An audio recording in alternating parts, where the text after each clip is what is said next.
Hello everybody, hope you're doing very well today and welcome to a new series. This is a series for absolute beginners. We get a lot of questions and a lot of people asking us what should we do when we want to start learning technical analysis and trading, and essentially this series is directed to all those who want to start and begin their baby steps towards this great and big world of technical analysis. And in the first video and the first set of videos, we want to talk about Tradingview. Tradingview is available on tradingview.com, and it is a very powerful platform and a charting tool, which is not only a charting tool. Essentially, we have screeners, we have a social community where people share their ideas, and also we have a lot of proprietary indicators and a different set of analysis tools that help people gain that edge over the rest of the market. So tradingview.com, and you can make sure to use the referral link that we are sharing in our description below for TradingView. It will enable you to receive a $30 bonus if you do sign up for one of the paid options of TradingView. When you're just beginning, it is okay. There's a lot of features available for free users as well. So we recommend this charting tool to everybody who is beginning. And this video and the next set of videos that are going to be released in this series will be geared towards absolutely getting you ready into how to be able to use this to the maximum potential.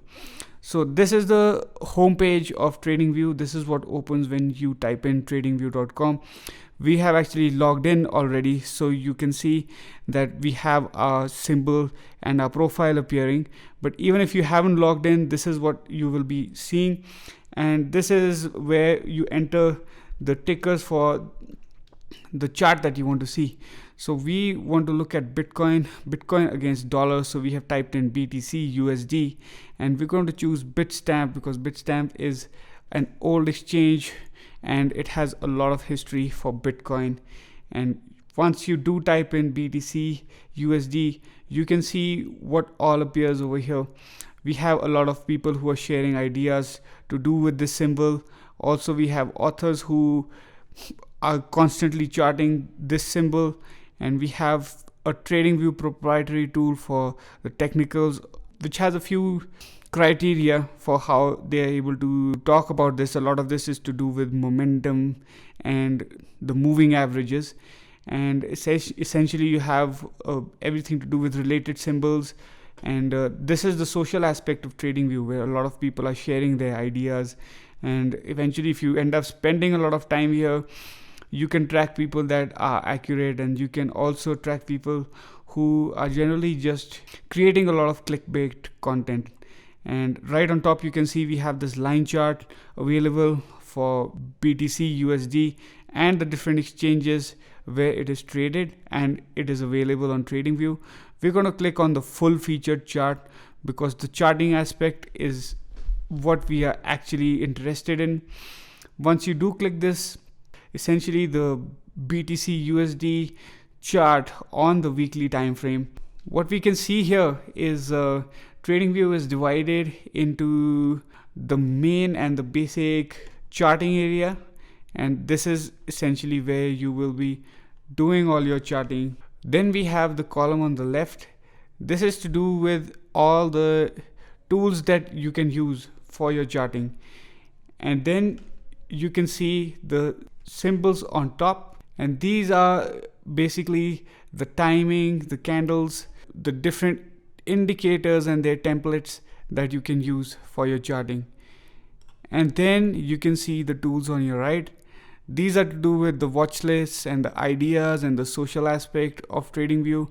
So these are the three basic places where TradingView is analyzed. And if you look right at the bottom, I'm just gonna move this aside.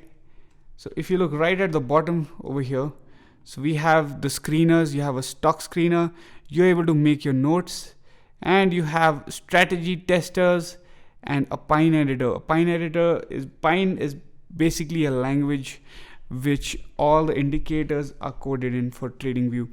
So you're able to make custom indicators and able to use other people's custom indicators using this. So this is basically the most basic interface for TradingView, and right now all we are going to be looking at is the top left part of TradingView. And what you can see over here is the symbol. You can type in any other symbol over here. It's gonna give you many options. So let's look at, so it's gonna give you many different options, and you can choose whichever kind of chart you want to pull up. And after this, you can see that there's time frames over here. So this is what kind of time frame you want to be viewing this chart. Currently you can see it's Bitcoin upon dollar on the weekly 1 week. So that means that each candlestick on this chart is representing 1 week of time, so this axis is price and this axis is time. So the vertical axis is reflecting the price of Bitcoin, and each candlestick is reflecting 1 week in terms of time. So this is what we call a high time frame chart, and we can pull down charts of many different time frames. If you look at this arrow down here, this is going to show you all the different kinds of time frames that you can pull out, and you can see these starred favorited time frames that are used by me a lot. And essentially when I star them and unstar them, you can see that they appear over here. So rather than pulling them down, you can also just be directly clicking with a single click, and you can add your own custom time frame right here at the bottom. So say you do want a 10-minute chart, you can add that, and you have the option now of a 10-minute time frame, and essentially you can even favorite it and then have it here clicked in over here. So this is how you use time frames. Another way to use time frames is just to directly type them out. So you will see right over here, if I'm just typing out numbers, say I type in 61, so it shows me 61, and enter will show me the 61-minute chart for Bitcoin. And if you're typing in numbers, you are basically getting time frames, and if you type in letters, it will give you symbols. So typing in numbers directly on the keyboard will give you different time frames, and typing in letters directly on your keyboard will give you a pull down menu of the different symbols that are available for whatever you do end up typing in. So this is the most basic interface on the top left, and to the right of that you can see that we have this option of candles. So there are many different ways to be viewing each chart. Bars and the bar types are basically much longer before candlesticks and Japanese candlesticks were used, and it's a more traditional way. You will see a lot of older traders that are comfortable with bars, and bars and candles, they have their own advantages and drawdowns. We suggest that you use what you find comfortable. Most of the charting you will see is being done using candles, and sometimes even a line chart for certain kinds of things where price closes and certain patterns are visible. And also you have Renko and these line break, Kagi.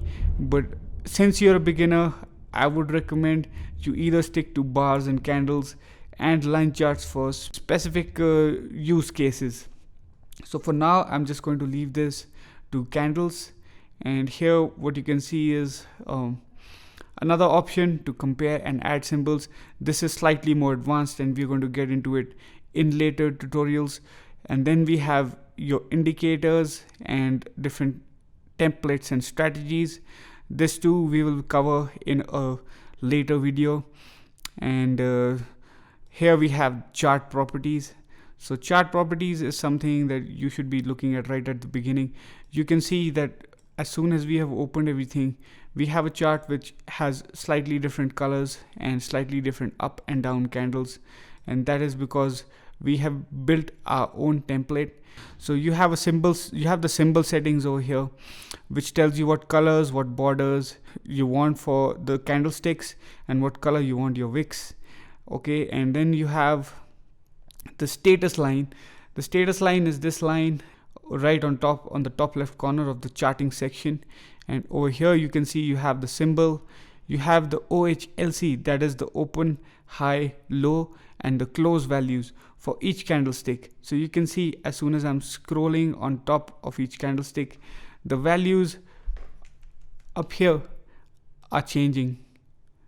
So you can see that the values up here are changing, and basically that is showing you the open, high, low, and close of each candlestick. And how to read candlesticks and what these candlesticks signify is a tutorial for later, but you can see that it is very descriptive. And then we have indicator values. The indicator values will come in once we do have indicators, and a background with the background color. Then we have the scales. The scales are basically for the right corner and the bottom corner. For these settings we have the scales option, and you basically have the symbol name label, the symbol last value label. The last value is the current value of BTC USD, and that's 7205 right now. Then we have again the indicator last value labels and a few other settings which are essentially important for later. This one, countdown to bar close, is for when you have a time frame which is lower than the daily, and it gives you how many minutes and seconds are left for the current bar that you are watching. This is the current bar that we are at. This is the daily, but if say we are on a lower time frame, then it shows you the bar which is currently being printed, how long it's going to be till the next bar is printed. So on the 4-hour time frame, you can see there's 1 hour and 51 minutes left for the next bar close. And here we have more appearance settings. This is for the colors on the background. If you like vertical and horizontal grids on your chart, you can change the colors for this. You can see once you change the colors and what kind of texture you want, you can have these settings for the vertical grid lines. Then you have session breaks. These session breaks are very useful for all things. Generally people don't use it very much, but if you do have session breaks, we have 5 trading sessions for the stock market, but crypto markets are 7 days in a week. But essentially what these for crypto markets, how session breaks can be useful is that you know how when each day of the week is started, and essentially there is a lot of logic from Monday to Sunday, and where price goes and what price does with it. And this is for another topic and another series for later, but this is what session breaks are used for. You have your crosshair and watermark settings. Essentially, generally we don't use these, but if you do like it, you can.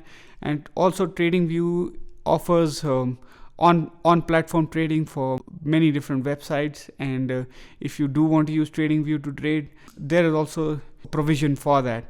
And we have this feature for the events for each asset, and it can be your stocks where you have earnings, or it can be some big events for crypto coins as well. Right at the bottom you have templates. So once you do make all of these settings, you can come down and save this template for each of your settings and what you prefer. In that way you don't have to keep recreating these settings again. So what we're going to do is end this beginner's tutorial right here. So what we learned in today's session is to be able to go to tradingview.com. Then we looked at the home page on Tradingview and all the different things that are shown on the home page. That not only is it a social tool, but there's also many kinds of screeners and different metrics with which to view each chart. The use cases of Tradingview, how to enter a symbol onto the ticker, and once you are entered into the ticker, then how to enter into a detailed chart of each symbol. The contents on the top, left, right, and the bottom in the charting section. How to change each symbol, how to change the time frame, the overview of the settings, and then finally how to save your settings as a template. And in the next tutorial, what we're going to do is we're going to start learning how to annotate this chart. You can see currently this chart is absolutely blank, and all you can see is the different candlesticks that are here. So we want to learn how to make sense of it, how to mark out things on it. This portion on the left is what we use to annotate our charts, and we are going to build a very comprehensive tutorial where we talk about each of these tools that are available to annotate charts, and what they're used for, how they can be used. I'm gonna see you in the next video, guys. Hope you like this. Please make sure to hit that like and subscribe button. I'll see you again soon. Cheers. If you found this video helpful, please give it a thumbs up and go ahead and share it with someone else. And if you have any questions about what we covered today, please leave them in the comments and I will be sure to get back to you or answer them in my next video. For more trading content and education, go ahead and click on the video on your right. Thanks for watching, guys, and cheers.